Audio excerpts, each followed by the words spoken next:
Hello everyone, my name is Edson. I just completed my master's degree in computer science a month ago. And in this video, I want to go over all of the courses that I took and give some perspective into the things that I've learned and eventually help guide you in terms of courses that you might need to pick and where I had made some pitfall. If you are here for this, then stick around and we're going to go over it. And at the end, I will give you a small perspective on was it worth it for me to get my master's degree. I made that mistake of taking a course that is very difficult without realizing it. The first course that I took is high performance computer architecture. And I'm not going to lie to you, this is not a good idea to take that course as your first course because it's very difficult. If you're not used to the cadence of the requirement for the program, taking this course as your first course is going to really challenge you. I think my biggest challenge with the course was that it was in C++, and I did not use C++ in my day-to-day job. So I had to learn it on the fly. And at the same time, we were implementing things that I was not very familiar with. So they spent a lot of time talking about how the CPU work. I think the thing that I got the most about this course is the understanding of branch prediction. To be honest, it's very amazing. I think if you try to work in NVIDIA or hardware company, this course is a plus because you're going to learn a lot about how CPU work at the internal. We had a couple of assignments. Some assignments we had to measure. Another assignment we have to write. It's a lot about computer organization, things like assembly language. And honestly, it's very interesting. But again, don't take this course as your first course because if you're not into hardware, it's really hard to apply the concept from that course in your day-to-day. Unless you're doing very specific optimization where you're trying to get all of the juice out of your computer, this course may not necessarily translate into your day-to-day. Now, after I took that course, I didn't do super well at it. I was about to be kicked out of the program. I needed to take easier courses so I can bring my GPA up. The next easy course that I had to take was computer architecture and design. This is a really good course and it has a lot of practical things that you actually use if your day-to-day job is software engineering. I think we had to write a project I think I did it in Java. And then in this course, I learned about different type of software diagram. We're talking about UML diagram, case diagram. We learn a lot about design pattern and a lot of practical. Like if you've been working as a software engineer for a while, a lot of the things they talk in this course, you may have seen them. So if your role is not purely software engineering, you might get a lot of value in it because you get to touch many things related to software architecture. The next course I took after that was network security. Network security was really fun. So in it, you learn about exploiting vulnerability in networks. We had to hack into a website, actually, but it was more like an ethical hacking. And we had to not only hack into the website, we had to inject it and be able to execute command on the website. So this course is really good if you want to exploit network. And I think I learned a lot of it because I never had to do any of this in my real work. And being exposed to the material really helped me learn from that branch of hacking and ethical hacking. By the next year, I took 2 courses, one each semester. So the next course that I took was computer network, which is a really good course. It exposes you into the basic of computer network from the way packet are transmitted. Most of this course was on the top layer on the OSI, even though they touched the other layers, but it was mostly how packet is being sent from one computer to the other one. We had to use different networking tools. For example, we use Snort to analyze network packet and intrusion detection. We did touch a little bit on that. So computer networking, we learned a lot. I really enjoyed this course. It was not a very hard course. And we did a lot of things related to network protocol, the OSI layer.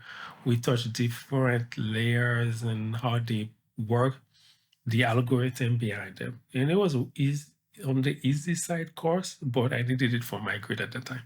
One of the next course is one of the best courses where I've learned a lot, and it really opened my eyes on how computer works internally. And this course is Introduction to Operating System at the graduate level.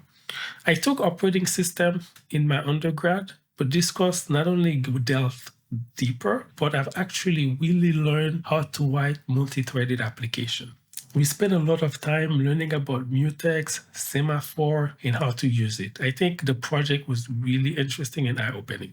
We had to write a web server that can accept requests and response. We had to write file transfer system. It was really good. I think that's one of the core courses that have pushed my understanding of computer beyond my basic understanding. The next course that I took was Advanced Operating System. This course was really good too. In it, we implemented Google papers on MapReduce, and that was also eye-opening.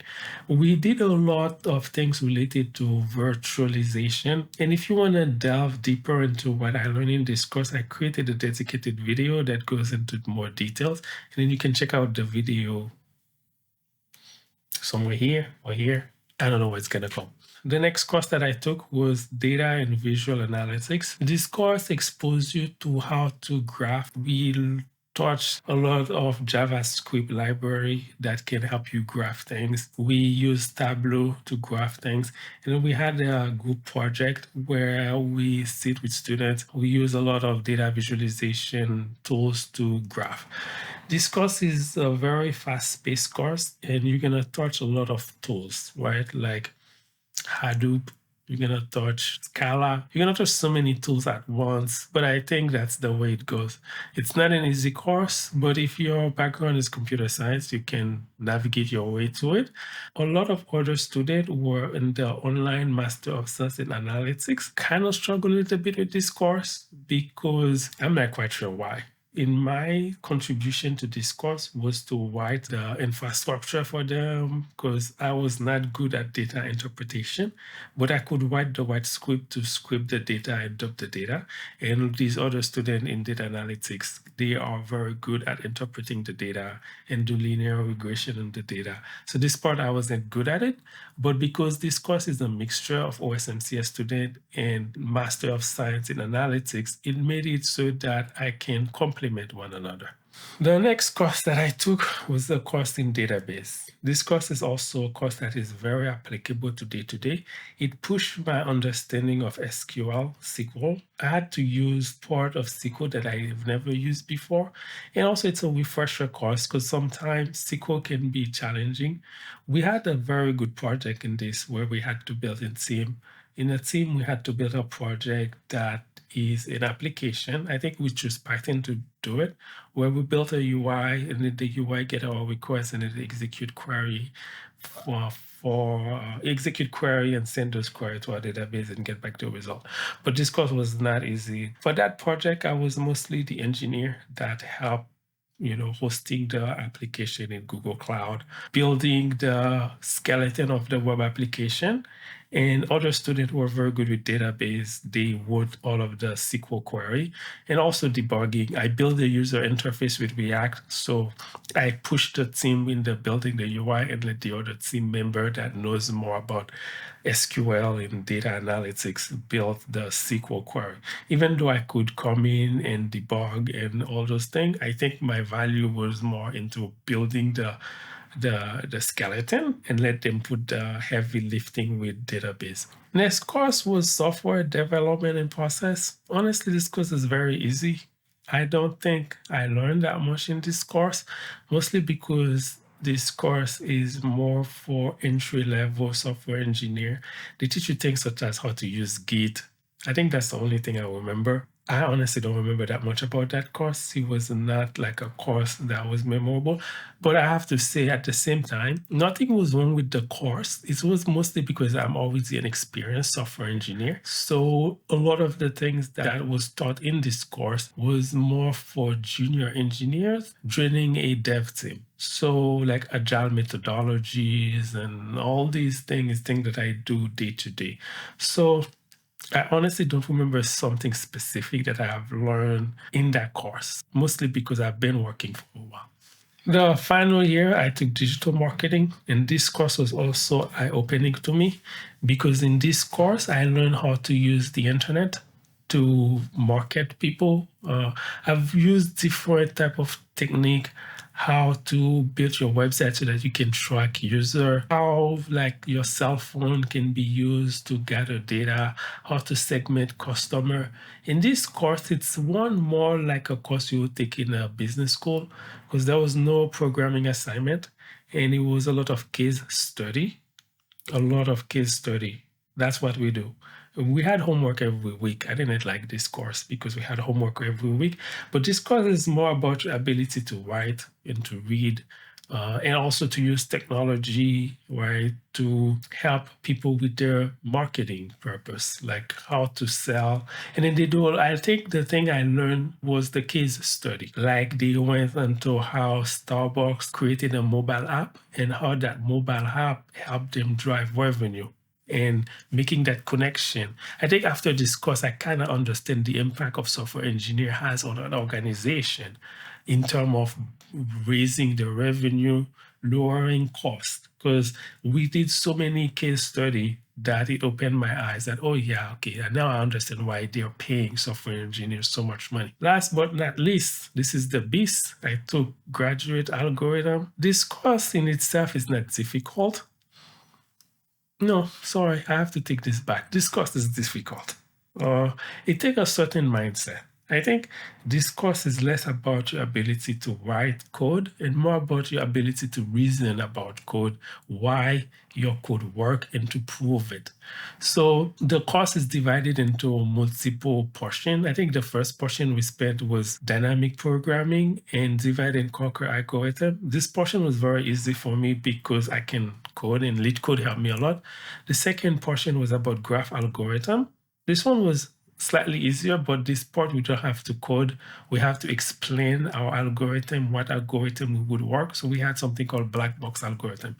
And the last piece was the hardest piece. It's about proof. It's P versus NP. And that one, it's not difficult, but if you don't have a strong mathematical background, it might be hard for you to wrap your head around the concept. I had to repeat that course. Look what I've got. This is my diploma. I wanted to kind of share it with you. After 5 years of hard work, really, it's not upside down. After 5 years of hard work, I got this diploma. And honestly, like I said before, the master's degree doesn't necessarily mean anything, except it puts you in front of a lot of people so that you can interview with them very easily. And like I said before, now it puts you in a situation where you can quickly understand things in a deeper level. And my advice is don't necessarily go for the master's degree if it doesn't fit you, because a lot of things, a master's degree is not necessarily needed in this industry, but there is a lot of advantage of having it. First, you learn things in depth. Like you kind of have a deeper understanding on how computer work, and maybe certain problem you kind of have an intuition behind it. Second, it gives you that leg up in terms of switching job. You're more likely going to be put in front of a hiring manager with your master's degree if you fit the requirement. And people are more likely to trust you because if you've been through that, that means you know what you're talking about. However, at the same time, what I realized is a lot of things, reading the documentation about that specific things, give you more bang for your buck than doing a full master's degree. I don't think I've been in a situation where I have to solve a problem that I couldn't solve because I didn't have a master's degree. Most of the problem that I couldn't solve has to do more with me not reading the documentation or that reading about the product well enough than it has to do with my lack of a master's degree or not. So I thought you don't have to feel pressure for you to earn your master's degree. It should be something that you want to do for yourself. If you do it, understand that it's a very huge time commitment and that at the end of it, you might not necessarily see the result upfront, but maybe down the line, 5, 10 years later, you might see the result. For me, I saw the result. I needed to switch to a team that spent more time writing code than to a team that doesn't write code. And with my master's degree, I was able to navigate the interviews and pick the job that fit my personal preference. That's it for today. If you have any question, feel free to reach out, and see you for next time.